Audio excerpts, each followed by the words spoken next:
KW Continente presenta los análisis y comentarios del ingeniero José Isabel Blandón y Fernando Correa.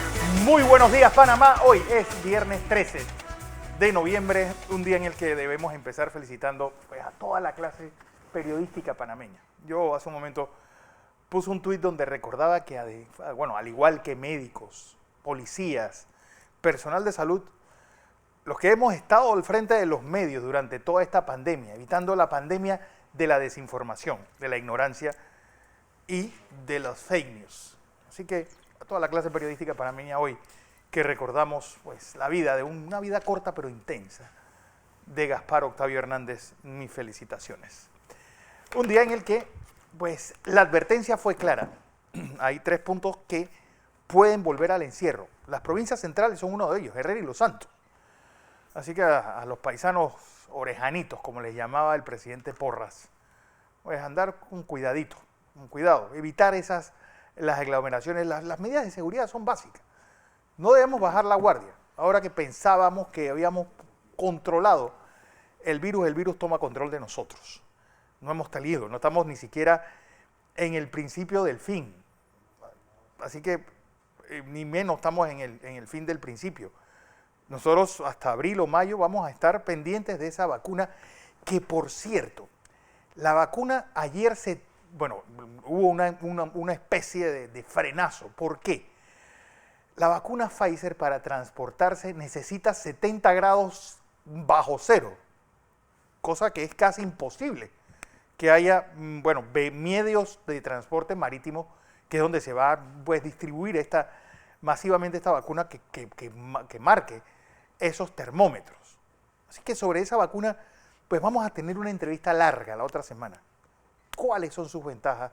¿Cómo va a ser su medio de transporte, su medio de almacenamiento? Una semana también en el que seguimos sin novedad en el frente, en el área chiricana, y de Bocas del Toro. Esa imagen tierna de la policía entreteniendo a los niños en medio de esa tragedia que asoló las provincias chiricanas, bocatoreñas y la comarca Navabugle. Don José, Estados Unidos, que uno no sabe ya ni siquiera a quién creerle. El gran problema es que pareciera que está en medio de una orquesta de locos donde cada quien está tocando una partitura distinta. Buenos días, Fernando. Buenos días. Afortunadamente la locura está llegando a su fin. Ahora le cuento. Oiga, permítame antes que nada hacer lo primero. Felicitar a todos los periodistas, felicitar a usted, a todos los compañeros de este colectivo que son periodistas. Yo no soy periodista, pero es una profesión muy riesgosa, una profesión, decir noticias y decir fake news es una ¿cómo es que dice usted? Oxímoron. Oxímoron. Una contradicción. Los periodistas juegan un papel importante cuando son periodistas. ¿Qué es el periodismo? Bueno, es poner los hechos.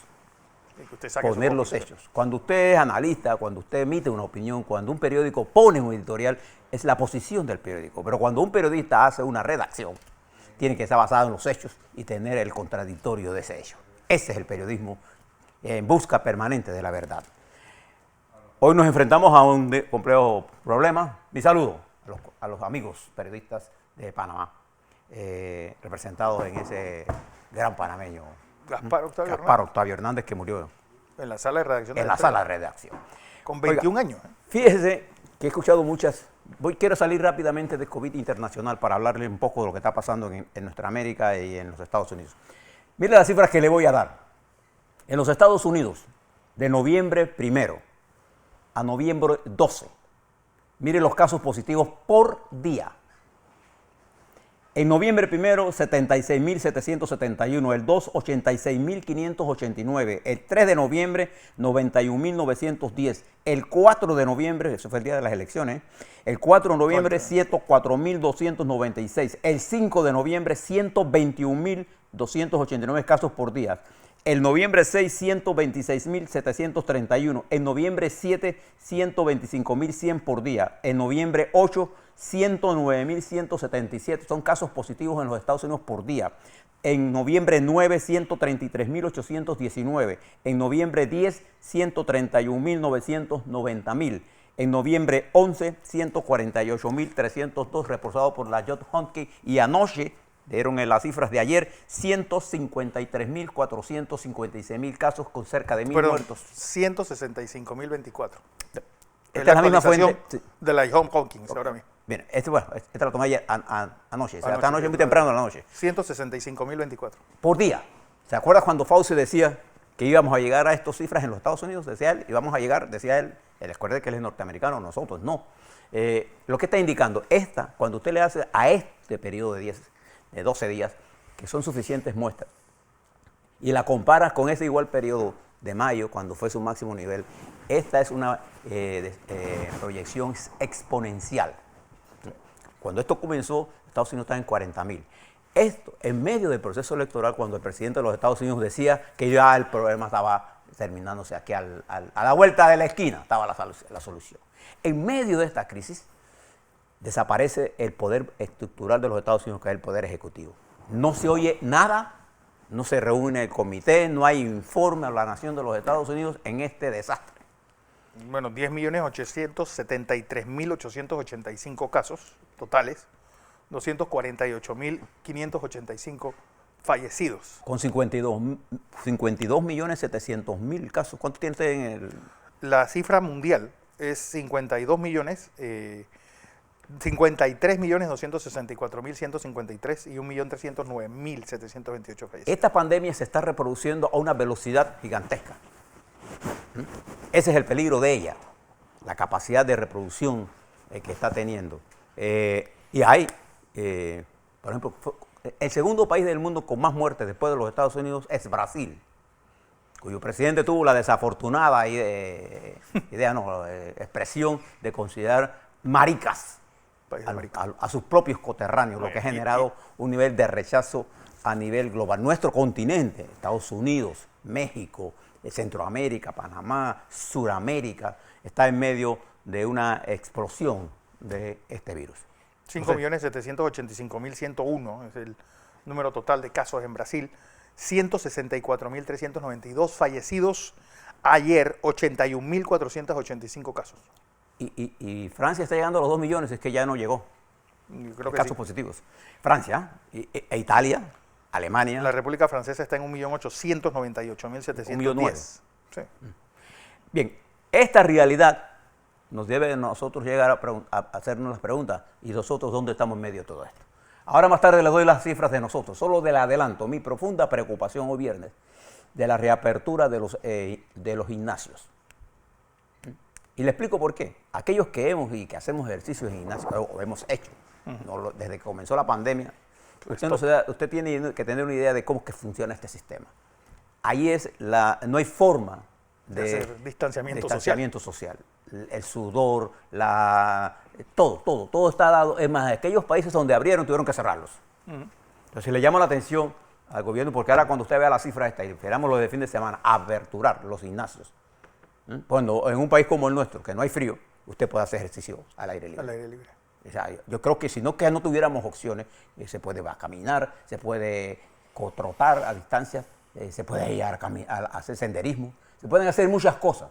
Entiendo la preocupación de los gimnasios por meses, la entiendo, porque yo soy de los que piensa que hay que mantener la recuperación. Pero aperturar eso en el momento en que el área metropolitana está en un proceso de crecimiento es una acción peligrosa. Nada más lo advierto, es viernes, está designada para aperturarse en los gimnasios el 16. ¿El lunes? El lunes 16. Bien. A nivel internacional, voy a partir por la crisis de Perú. En Perú continúan las manifestaciones y ahora esta es una dinámica en desarrollo. Hay gente de Perú que está en contra del golpe, per se. Este no es un golpe dado por gente progresista, ni gente pro democracia, ni gente por nada. Este es un golpe dado por el poder económico. Si no, usted mire quién lanzó las acusaciones contra Vizcarra. Y quienes dirigen esto es el poder económico, pero no contaron con la reacción del pueblo. ¿Usted sabe quién está en las calles en Perú? La juventud. ¿Quién sabe quién estaba en la calle en Chile? La juventud. ¿Usted sabe quién le dio el triunfo a Evo Morales? La juventud indígena. Militante. Y no le tiene miedo a nada. Esto está pasando en Perú en un momento en que en Perú ha perdido el control tanto de la pandemia como ha perdido el control social y político. Es uno de los países en donde la división social es extremadamente violenta. Ahí el que es rico y el que es pobre. Yo no sé si usted conoce las 3 áreas del Perú. El Perú Bueno, tiene no por 3 conozco el regiones Perú de sociales. la costa, ni el del altiplano, ni de la selva también. Entonces, esta realidad de Perú nació en el momento y se intensificó cuando se comenzó a desarrollar lo que se conoce en el mundo del análisis político como el lawfare. La utilización ya no de las armas, sino de la justicia como instrumento de ataque político, la judicialización de la política. Ahí, los que llamaron caiga con caiga, los que crearon todo este caos en Brasil, los que llevaron a Bolsonaro al poder, los que crearon todo este sistema caótico. Bueno, ahí está Perú. Preste la atención al desarrollo de esa crisis y a la próxima que viene, que es Colombia, que está al lado de nosotros. Vamos a hablar un poco sobre... y México. Mire, López Obrador cuando tiene un problema inventa un problema.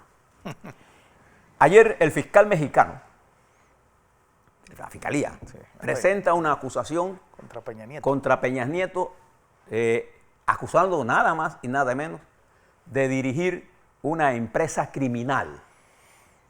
Esa es la acusación que él lleva.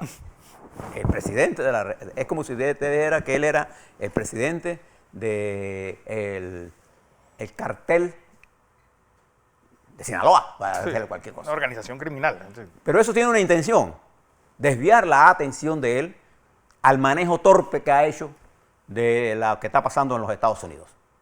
Usted recuerda que este mismo presidente, López Obrador, se apareció en julio por allá en los Estados Unidos, dándole un respaldo a Trump. Bueno, todavía no ha... No. A pesar, ayer el Papa felicita a Biden, incluso a conversar. No solamente no lo ha hecho, sino que además tiene una justificación bien tonta para no hacerlo. Aplicando en una doctrina de no intervención. ¿Usted sabe cuántos millones de mexicanos ilegalmente están en los Estados Unidos? Sí. Usted sabe que para él están anteponiendo sus problemas personales. ¿Cuál es el problema del presidente Trump en este momento? Él no es un estadista, esto no lo está viendo, que en este momento en que más lo necesita el país, él está pensando en que sus teorías de conspiración que se están cayendo, ha dejado que él gobierne sus intereses y no los intereses del pueblo norteamericano. Entonces, llama la atención sobre López Obrador, porque todo esto va a generar de ahí van a saltar a los demás expresidentes. Y México va a entrar en la vorágine de lo que es lawfare, con un hombre que le importa 3 pepinos lo que está pasando en México. El que decía en medio de la pandemia que había que abrazarnos, ¿se acuerdan? Sí, que vayamos al restaurante. Y que salgamos. Bien, ese es lo que está pasando en México. Y preste la atención que además de México, Chile, los médicos estaban protestando y van a paro en Chile. Y Chile está en un proceso de constitucionalista en que las fuerzas que determinaron, que son la mayoría del pueblo que quiere un cambio, la derecha va a intentar, o las fuerzas que dominan el país, porque no se trata de que es un solo partido, no, es la gama de partidos que quieren mantener el status quo, va a tratar de luchar por tener el control de la constituyente. Y va a estar a Chile de lo que ya está en una especie de confrontación. Pero esa confrontación es inevitable, porque los cambios que requiere nuestro continente son inevitables. No podemos seguir más con estos modelos. Necesitamos hacer ajustes. O lo hacemos o la corriente nos lleva. Mire lo que pasó, observe el fenómeno que pasó en Chiriquí. Cuando la corriente es demasiado fuerte, se lleva todo. Eso yo le decía a Fernando en estos días, sí. Que Omar Torrijos decía, la velocidad de cambio tiene que ir con respecto a la carrocería del país. Porque si es más rápida, vuela todo en pedazos. Pero cuando hayan ansiedades, la velocidad de marcha es cualquiera. Y entonces caemos en los precipicios. Hay que hacer ajustes, sí. Hay que hacer cambios, sí. O lo hacemos o no los hacen. Y hay quienes impulsan la irresponsabilidad en todo esto. Miren lo que está pasando en México, presta atención a lo que está pasando en Colombia. Y ahora vamos al mundo ahora, para que usted vea. La República Popular China, ayer, reconoció a Joe Biden como presidente y Xi Jinping le mandó una felicitación.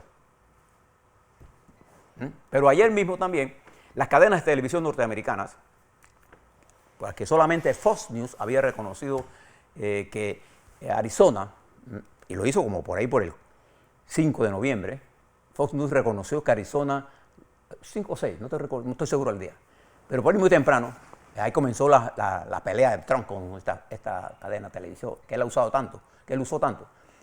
Reconocieron ayer NBC, CNN, New York Times, las grandes cadenas AP, las que hacen las proyecciones, reconoció y proyecta que el estado de Arizona lo gana Biden, lo que lo pone en 290 votos electorales y con una diferencia en el voto popular de 5.2 millones a favor de Biden y con una certificación ya de que no ha habido fraude y que aquellos que decían que habían en Pensilvania, que habían votado 11.000 gente muerta, totalmente falso.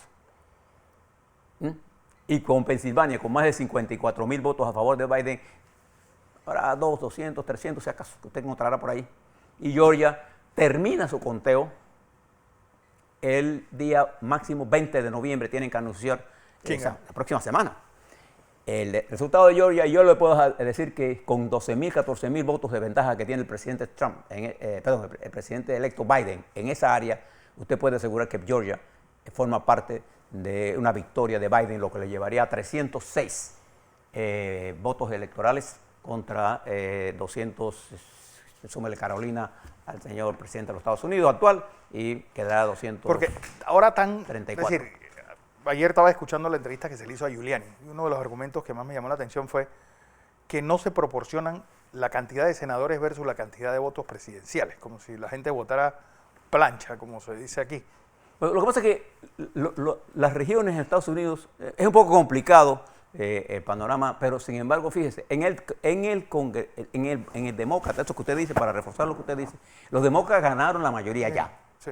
En el Congreso. En la Cámara de Representantes, pero con una mayoría con menos votos, pero mayoría, en fin, solo se necesitan 218, usted con 219, ya. Ahora, ahí no es que la línea la sigue todo el mundo, ahí cada cual voto como le da la gana, pero siempre normalmente cuando se trata de temas partidarios va la estructura política. Bien, pero en el Senado, que los demócratas debían obtener por lo menos 4, solo han obtenido 1 hasta ahora mismo, y todavía está en la pelea en Georgia, que hay 2. Y ahí va a ser la pelea, porque esto ya va a una segunda vuelta electoral, que será entre los republicanos y los demócratas por 2 senadores que definirán al día, si uno que gane el Partido Republicano le da la mayoría. Si los 2 lo ganan de los demócratas, quedarían 50 y 50 y decidiría la vicepresidenta Kamala Harris, que le daría un poder extraordinario a ella, como dirigente política, más del que ya tiene. Pero lo interesante de lo que está pasando en los Estados Unidos es que ya en el círculo familiar del presidente, vale ser sus hijos, su hijo mayor y su otro hijo Eric, los 2 están en que el presidente mantenga la línea dura. Fíjese la diferencia con ellos e Ivanka Trump, la esposa de Kushner. Ambos están diciéndole al presidente que conceda antes de esta semana, ya la que viene. Salimos de esto y están pensando en el 2024 y piensan que Ivanka es la...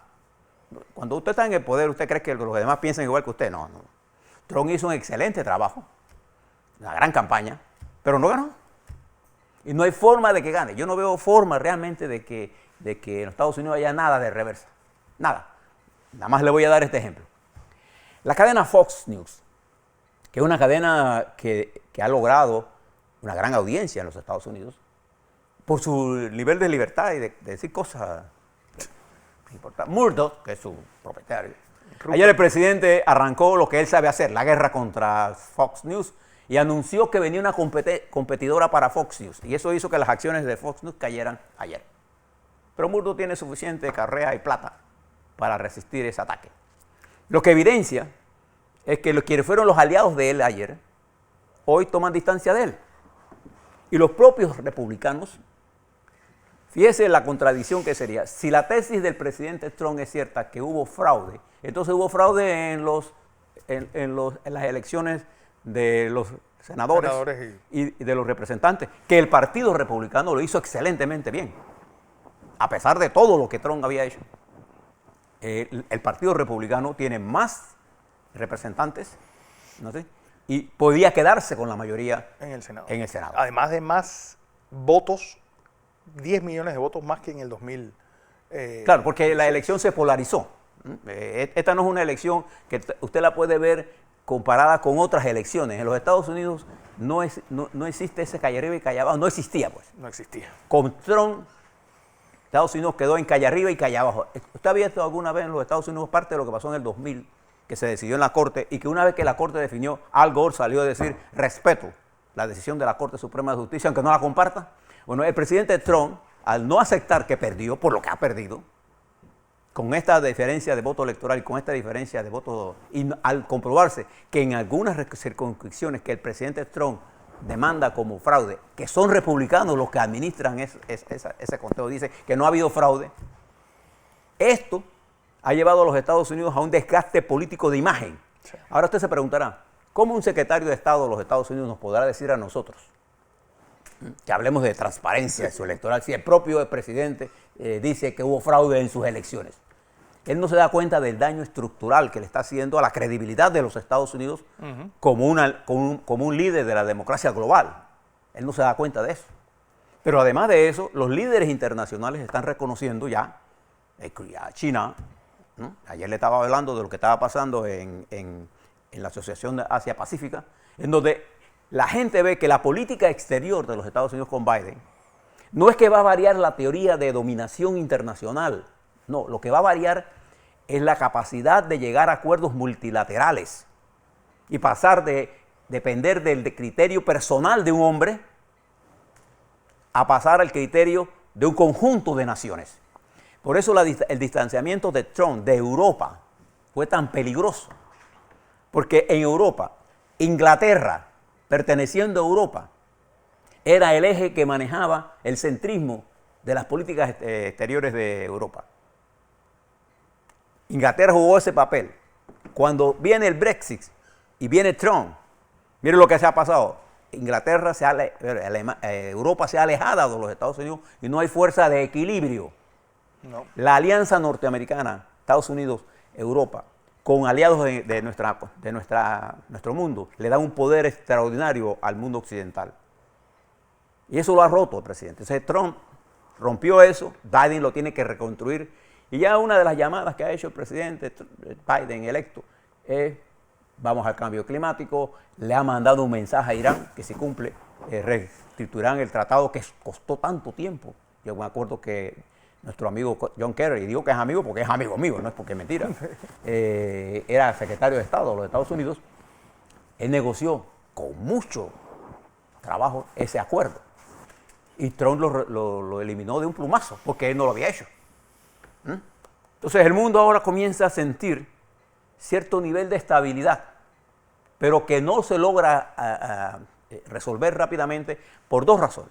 Primero, por la negativa de Trump a reconocer una cosa que ya el mundo reconoció, salvo dos o tres dirigentes, Erdogan, el señor López Obrador, Bolsonaro. El señor Bolsonaro, Kim Jong-un. Ustedes nada más que fíjense quiénes son. Lo peorcito de cada uno. Y mire la inteligencia de China. Y la del Vaticano. Bueno, el Vaticano es el Vaticano. No. Hay que quitarse el sombrero frente a 2000 y tantos años de dominio. Entonces, frente a todo eso, la pandemia que tanto negó Trump, hoy es la amenaza más grande de los Estados Unidos. Y la otra amenaza es la negativa de Trump en medio de esa coyuntura tan compleja de negarse a reconocer un triunfo que es arrollador contra él. Arrollador. Y en eso surgen las vacunas. Y lo que está diciendo Fernando, cuando hablamos de la vacuna, esto se ha convertido en una guerra política. La vacuna de Pfizer no es tan fácil de transportar ni de aplicar.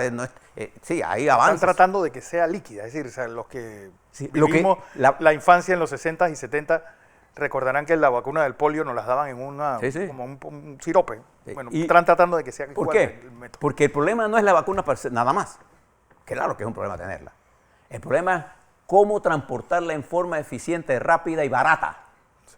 Entonces, vean la estructura para transformar una vacuna que requiere un enfriamiento de esa naturaleza. 70 grados bajo cero. Entonces, esto se ha convertido en un problema político y tenemos que resolverlo. Observe que el presidente Trump no ha aparecido en el momento que estas cifras que yo le he dado a los Estados Unidos son tan violentas, tan fuertes, tan duras, y los Estados Unidos entra al invierno y entra con este nivel de disparo y a nosotros no nos conviene que los Estados Unidos esté mal, a nosotros, los panameños, y vamos a mirarlo objetivamente. Usted puede ser todos los antinorteamericanos, yo considero al pueblo de los Estados Unidos un aliado estratégico de nosotros, y el gobierno de los Estados Unidos un gobierno estratégico de nosotros, y considero que los militares norteamericanos con nosotros, en todo este proceso de traspaso del canal, se portaron muy bien con nosotros. Entonces pongo eso claro, porque mi crítica no está dirigida más a que el hueco que está haciendo el presidente Trump, el daño estructural que está haciendo a un país de importancia como los Estados Unidos, nos va a tocar a todos. Y es por eso que el mundo ha respondido tan rápidamente a reconocer a Biden. Y porque además las cifras son contundentes. Medite todo lo que está ocurriendo. Y llamo la atención al Ministerio de Salud. Ahora le voy a dar las cifras y voy a insistir sobre esta apertura en los gimnasios. A la vuelta, Fernando, vamos a hablar sobre COVID, vamos a ver lo que está pasando. Ganaron los taxistas. Sí, como siempre. Y reitero, mi saludo a los periodistas panameños. Así es.